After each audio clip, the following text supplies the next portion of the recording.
একযুগে আজ থেকে সারা বাংলাদেশে একযুগে যৌথ বাহিনী অভিযান চলছে। বিশেষ করে private car, motor cycle checkpost চলছে। আসেন আসেন, সাইড করেন সাইড করেন।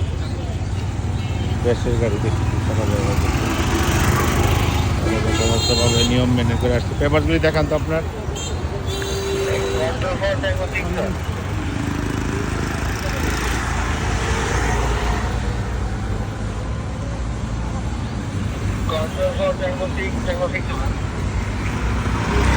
ড্রাইভিং লাইসেন্স, গাড়ির কাগজ। ভাই কি করেন?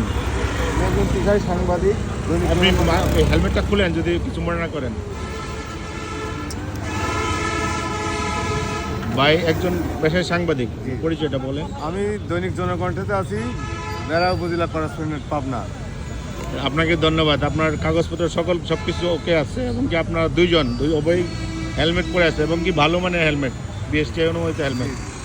আপনার যাত্রী যারা বাইক চালায় তাদের উদ্দেশ্যে কিছু বলেন। আমাদের বলার উদ্দেশ্য, আমরা সবাই যদি সচেতন হয়ে বাইক চালাই তাহলে অ্যাক্সিডেন্ট দুর্ঘটনার থেকে আমরা রক্ষা পাবো এবং পরিজনকে কাছে ফিরে যেতে পারবো।